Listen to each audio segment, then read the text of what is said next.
Okay guys, the hardest part of living in Korea is housing on campus. It's very confusing. It's like, it could be very isolating, I think. It feels kind of weird though, not gonna lie. I'm so nervous to suddenly. My dream that I haven't achieved yet is, but yes, I do have a boyfriend and he is Korean. Hello everybody, what's up? Cherie here. Wait, I'm missing my necklace. Sorry guys, my necklace is like my most important thing. Where did it go? I love my necklace. 목걸이, that's what it is in Korean, or 목걸이? I think it fell. I got it. This is so crazy already and I just started this video. Oh, that's better. Okay, let's redo that. Hello everybody, yo, what's up? Cherie here. I am in the dorms at SNU right now because I am a language student at Seoul National University. Classes have not started yet. I'm filming this Friday, September 1st, and I start classes on Monday, September 4th, so it's pretty crazy. Pretty crazy if you ask me. To start this video off, I just wanted to give you kind of an announcement that I'm very excited about and I've been thinking about for such a long time, but I wanted to do this when I'm in Korea so I can finally do this for you guys. But basically, just as a quick little start to this video, I guess, I have decided to start a Patreon. Yeah, so Patreon is basically kind of just like a way for you guys subscribers to support me in like YouTube, especially like financially, so I can make like really great content for you guys. And there are usually different tiers of like that creators have, like a $5 tier, $25 tier, a $30 tier where you get different things, right? But for me, I just have two tiers for Patreon right now. I have a $5 tier and a $50 tier. The $5 tier is like the general one, I guess, the one that I like recommend, because I want everyone to just like, basically on Patreon, I just like want everybody to be in a family. Like I don't want different tiers, you know, I just want like a family, okay? You guys can check out Patreon down below and you'll see like the benefits, I guess, of joining my Patreon. But like I'll be posting like some of my favorite locations in Korea like every month to go to, because a lot of you guys ask me for location recommendations, like where should I go for this? And it'll be seasonal too, like, so if it's like October, I'll do more like fall themed areas to go to in Korea. I will also do occasional virtual slumber parties on Netflix. We'll like watch a K-drama together or like a movie. I'm so excited for that. Like we'll probably do that every 1 to 2 months. Again, I'll also post a lot of behind the scenes stuff, and as well as like mood boards and like monthly playlists. I know a lot of you guys like my music taste, which I love, so I'm gonna create music playlists for every month. I'll also post like some life, like again, more like personal, like life update videos every 1 to 2 months as well, and monthly like photo dumps, all that sort of stuff. And I might also do some study with me live streams as well that are just for like my patrons. Is it called patrons or Patreons? I think it's patrons. I don't know. I don't even know. But anyways, yeah, there are two tiers. The $5 tier gets all of that I just mentioned, and the $50 tier, I just added it just in case there's like anybody who wants to more like support me financially, I guess. That's why it's there. And you guys will be like executive producers on my videos, so you guys will be in the description of every video. And you guys are really gonna be the ones who help me a lot with like paying for, like maybe if I take a big trip to film something, or even just helping me pay for like rent or like daily life essentials and stuff like that to keep me going while I do YouTube. So yeah, I'm really excited to have just like this little community. It's not affecting any of my YouTube videos that I'm posting out. Everything's gonna be completely the same. I'm not changing anything that I'm posting on YouTube. This is just extra for those of you who would like to like financially support me and also just get some extra content with me. So yeah, I like debated doing this for so long, but I feel like it's time and I'm very excited for that. So yeah, you can check all that out in the description below. Patreon stuff there, but again, no pressure like at all, just you guys watching this video and commenting and being lovely subscribers. That's like the best I could ask for. You guys are amazing. And so yeah, I didn't want to post this making you guys feel pressured or anything like that. I really hope that's not doing this. It's just something extra for those of you who would like it. It's just an option, okay? Don't feel burdened. Anyways, but yeah, now that my little ad integration for my Patreon is out of the way, let's get into the Q&A. Let's do it. Yeah, today we're gonna do a quick Q&A. Now that like I'm back in Korea, lots is going on. So I wanted to just do a Q&A to answer any of your guys' immediate questions about me being back in Korea, because I feel like you guys had a lot of them. So we're just gonna do a Q&A on me being back in Korea, pre-language school vibes, what I'm doing here, what I'm planning on doing here. You guys asked a lot of questions, so we're going to get into that. I'm just finding on Instagram. By the way, this is my plug for you guys to follow me on Instagram. I post so much content there, especially on my story. If you want like day-to-day updates of my life in Seoul, Instagram is the way to go. I'm also posting more reels on Instagram these days. So you can follow me at Cherie_more on Instagram. Okay, I'm finding this Q&A. We're just gonna start.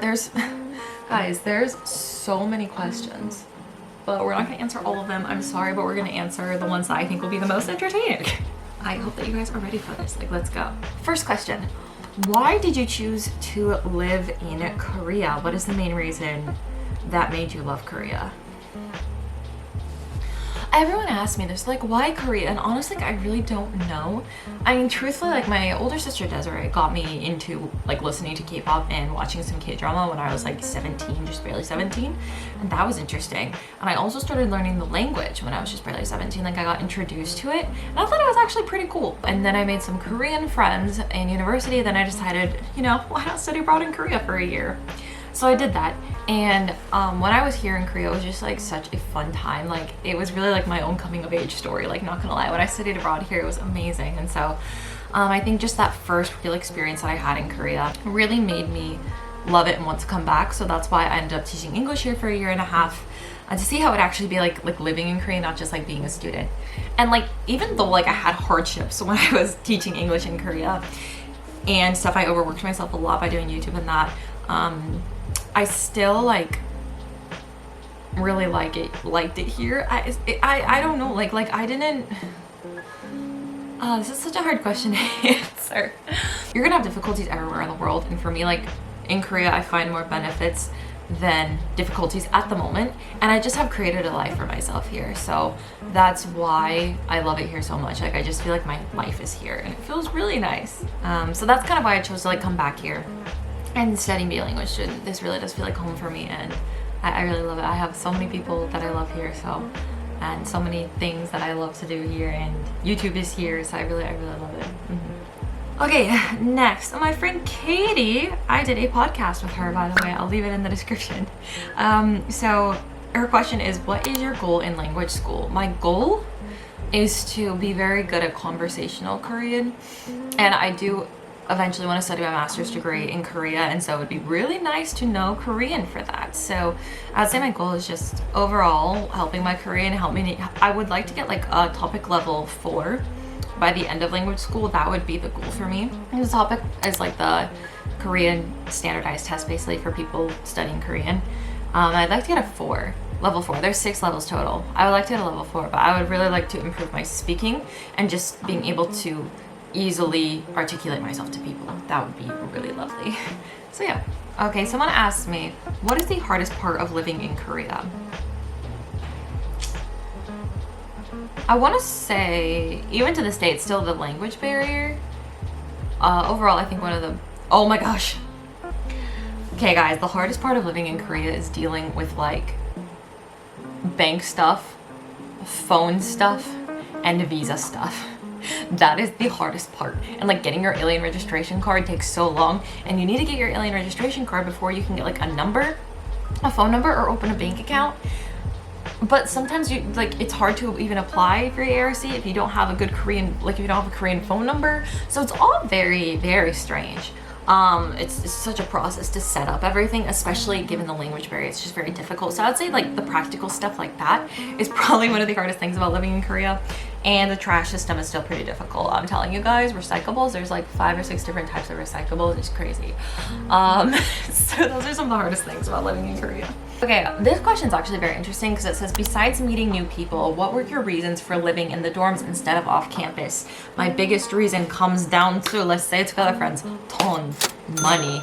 Yeah, because I don't have a full-time job now. Like, I'm being a full-time student, and so I don't have a lot of money. And housing on campus was super affordable, like best deal ever. So that's why I was like, I want to be on the dorms. Plus, I have classes every day in the morning, and so I would just like to already be on campus rather than commute up to campus early in the morning every morning. Like, I can easily leave campus after my classes and stuff like that, so I don't really feel too trapped up on campus because I'm gonna have my classes on here in the morning and then I can just like leave after, you know. So for me right now, I'm really glad I chose the dorms. It's fun. And I didn't really get the dorms for meeting new people, actually. I didn't. Just because it was cheaper and it's close to my language school, so it works. Someone asked me, how do you like SNU so far? And I don't think I can answer this yet because I haven't taken my classes yet or anything. Like, the campus is huge. It's very confusing. It's like kind of, I feel like there's like, I'm surrounded by the woods, literally. Like, it's crazy because it's right next to like a mountain, okay? It's right next to Gwanak Mountain. So yeah, and there are like signs that's like, watch out for wild dogs. Okay, and the campus is huge, literally. Like, you need a bus to get around campus basically, and I don't like that necessarily. It's really big, and it is like a far walk up from like subway stations and stuff, which is why I usually have to take a bus. But so that's how I feel about the campus. I haven't started classes yet, so I'll let you know about how I feel about SNU and like their classes and everything once I get started on that. So yeah, I will update you guys on SNU, I promise. Another question kind of about the dorms. Do you think you'll miss not having your own space due to having a roommate? Yes, I do. I do think I'll miss having my own space. I do really love having my own space, especially it's very important when you're filming YouTube videos as well. Like, it's important to have your own space. But again, the dorms are really cheap for me. And I met my roommate actually. So she's from Taiwan. She's so nice. She like gave me like a little gift when we met. She's really sweet. But she hardly speaks English and her Korean level is really low. So we have that language barrier. But I'm honestly not really that concerned because I feel like she's very nice and I also try to be nice, and I feel like we'll respect each other well, and we'll have to use Korean to talk, so we'll get to practice Korean. And but yeah, she's out of the dorms until the semester starts. She's just like hanging out with her friends in Seoul. I'm like, yeah, you go have fun. So I've had the dorm all to myself this week, which has been lovely. It's been nice to just kind of get into a rhythm here by myself, tutor, film content, but I will definitely miss having my own space, but this is what works for me right now, especially financially, so I'm living with it. I'm just going to embrace the dorm life. So yeah. Another question. I might have missed this, but for how long have you been studying Korean overall? So the way that I say this is I studied Korean when I was an exchange student back in 2016, 2017, but then soon after I came back from studying abroad, I just kind of quit studying Korean because I was focused on other things. And then I started studying Korean again last October more seriously. I started italki classes then, and I've been studying more seriously since last October. So yeah, so that's the best way for me to explain it. I can't explain it in like this many years, this many months. No, I'm really not sure. I started a while ago and I restarted studying in October. Another question, what for you makes you feel that Korea is your home? I definitely think the people play a big impact on that. Like, I have like just a lot of people here who care about me a lot, and that I love seeing, and that really makes it feel a lot like home for me. Just like I feel, again, like I studied abroad here. That was my first time ever really fully away from like everyone in my family, because even my first year at university I was with my older sister. Actually, we were roommates. So it was like my first real time away from everyone. Like, I knew nobody upon getting here, and it really, I had like my coming of age story here, like I said, so I feel like I have a really special place in my heart for Korea. It's kind of where I grew into myself. It's where I feel like I became more of an adult, I guess, and so I think that helps this place feel more like home to me. And again, I've just created a life for myself here in every sense of the word. So yeah, it's like, it's lovely. So yeah, I didn't expect this to happen really, but it did. Like, coming to the Incheon airport feels like coming home, and that's a really good feeling. Yeah. Okay, another question, a student question. How do you feel about being a student again after having been a teacher for years now? Honestly, it feels so good. Like, I am so excited to be a student again.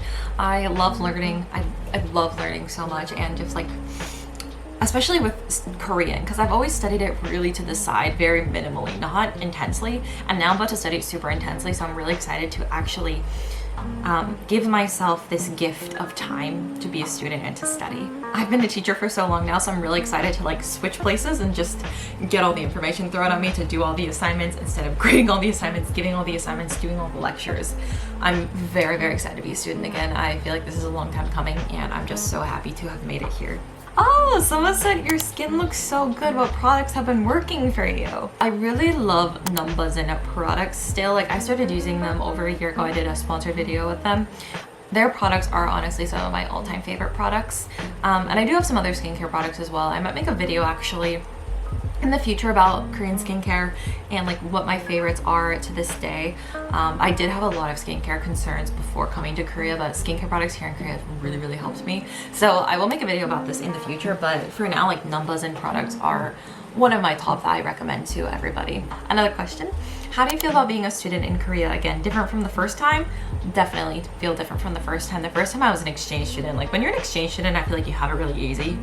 Like you have all these people around you, all the other exchange students. No one's expecting you to know Korean or speak Korean. And I just feel like it's a lot more like the school's very much, very, very responsible for you. And I mean, as a language student, they still are, but you had your own, like when I was an exchange student, I had my home university also looking out for me. So I just felt very much like, much more babied, I think, as an exchange student. Now here as a language student, I don't have a home university. I came here, figured it out all myself, and because I'm here to study Korean, people are expecting me to know Korean and to speak it a lot. That's why I'm in a dorm where a lot of people actually speak Korean. I'm not in like an international dorm or anything like that. So yeah, it's very different. And you're not just like, my classmates, none of them are really gonna know English. Like for an exchange program, they all have to know English. So it could be very isolating, I think, but I'm very happy that like I have like friends here and people I care about here. And so I'm not as concerned about making friends with the other language students. Like, of course, like I will, but like I'm not super concerned about making friends, you know, and like having like a group here on campus because I have my life outside of language school. So yeah, as an exchange student, though, it was really nice for me to like kind of have these friends, like these exchange students as friends and everything like that. So those are just some of the differences. That's kind of how I feel. It feels kind of weird though, not gonna lie. I feel like I'm like, I don't know what's gonna happen. It definitely feels different. So we'll see. Oh, this person, are you feeling finally at home? A hug from Chile. Oh, hug to you too. Yes, in short, yes, I feel very much at home right now. I feel so at home, and it feels so lovely. I feel like I'm like where I belong, and it's a really good feeling. Another question, what are you most excited for and also most nervous about? It's kind of the same thing. Like I'm most excited about improving my Korean and getting a lot better in my Korean, but I'm also most nervous about that. Like I'm so nervous to suddenly start classes. I haven't taken many like formal Korean classes at all, so it's gonna be very intense for me. And I tested into level 3 actually, which I was between level 2 and 3, but I chose the harder level because like I want to get my money's worth and I want to study hard. That's why I'm here. That's like my primary reason. Of course, YouTube's one of those reasons, but I am here to study Korean. And so I'm so nervous about my classes. I'm really scared that I'm just gonna be like the lowest level in level 3. Like I'll be like the lowest student. So I'm nervous about that, but I'm equally very excited to get this opportunity again to really get better at Korean and to better myself by learning Korean. So yeah. Another question, do you ever feel like going back to teaching in Korea? I think potentially like it could be fun to be like an English professor here, or even just like teaching elementary students because I love teaching them. But I don't think I'll be doing that within the next few years since I want to focus a lot more on studying. So yeah. Maybe I could see it happening potentially in the future, but not within the near future. Oh, someone asked like, why did you stop your outro? Remember guys, life doesn't only begin at the end of your comfort zone, it also begins at the end of your culture zone. I would do like that at the end of all of my videos. I just stopped because I feel like I grew out of it. It had its time and now it's no longer its time. Yeah. Favorite sad time song? Right now recently it's actually on my like repeat is from the Barbie movie, What Was I Made For? Like it's really nice to listen to. Also like the song 스물다섯 스물하나, like there's a K-drama, there's also a song like 2521, and that song is like beautiful but also kind of sad at the same time. There's also a song called If I Weren't Me by Catherine Lee. It's really sad. This one's really sad and really relatable. Yeah, those are some of mine. Oh, This Is Me Trying by Taylor Swift as well. That one's really sad, but it's, for some reason, also comforting at the same time. So those are my sad time songs. Yes, thank you for asking. Favorite color combinations? Oh my gosh, 17's color scheme. I love 17. 17 is my favorite K-pop group. Dokyum and Sungwon are my favorites, but Dokyum is like first pop.